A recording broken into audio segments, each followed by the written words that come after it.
और इसलिए हमने तय किया कि एक इंस्टीट्यूशनल मैकेनिज्म सभी मीडिया के लिए होना चाहिए, क्योंकि मीडिया की आजादी लोकतंत्र का आत्मा है। Both we have fought for maintaining press freedom and have gone to jail during emergency. But let me also tell you that every freedom has to be responsible freedom. और उसके लिए we have decided to have 3-tier mechanism for OTT platforms. First, for OTT and digital news media, both will have to disclose their details from where they publish, how they publish, how much is the spread, anything. So that disclosure will come. That is first, information. We are not mandating a registration. We are seeking information. Then second is, there has to be grievance redressal system, as Raviji has said. Their grievance redressal system, in the same manner, it will work in OTT platforms and digital portals also. They will have to have their own portal for grievance redressal. Then second tier will be self-regulation. On OTT platforms, they will have to have a self-regulation, a body headed by a retired Supreme Court or High Court judge, or otherwise very eminent person in this category. So this is what we are entailing. So there, any grievances, there has to be a place for making grievance. उसकी सुनवाई होनी चाहिए और उसके सुनवाई पर कोई judgement आना चाहिए। और जैसे हम टीवी पे देखते हैं कि टीवी पर स्क्रॉल आता है, माफी मांगते हैं, कुछ दंड भी होता है, तो ये खुद करते हैं, सरकार नहीं करती।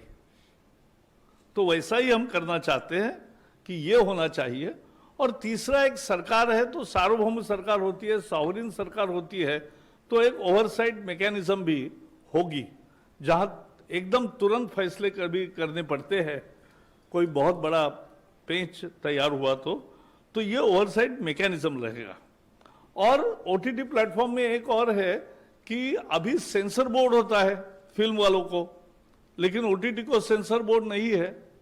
तो हमने कहा है self classification of age related issues to be solve, and उसका एक प्रोसेस हो कि 13 से ऊपर 13+, 16+ and A category, there has to be a mechanism of parental lock and ensuring compliance that children don't see that. But बाकी you सिनेमे जो है वैसे वहां भी यू क्लासिफिकेशन सेल्फ क्लासिफिकेशन है, लेकिन उसके लिए भी जो कोड सेंसर बोर्ड का है, जो एक एथिक्स कोड है, वो सबको कॉमन रहेगा।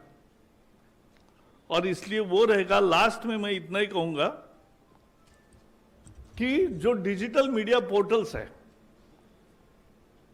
उनको भी अफवाह फैलाने का, झूठ फैलाने का यह अधिकार नहीं है, किसी को भी नहीं है। As I said, media freedom is absolute but with responsible, reasonable restrictions, and that is the self restrictions of responsible, that is called responsible freedom. and उस फ्रीडम के दायरे में ये दोनों, और ये कानून एक ही है, आईटी का जो एमआईटी का कानून है, उसी के अंदर जो बिजनेस रूल बदले मोदी जी ने, और ये जो कंटेंट वाला मुद्दा है खासकर मीडिया का और ओटीटी और डिजिटल मीडिया, इसका आईएनबी एडमिनिस्टर करेगी। बाकी जो इंटरमीडिएट प्लेटफॉर्म्स है उस पर का संज्ञान आईटी मिनिस्ट्री पहले जैसे कर रही है वैसे ही करेगी।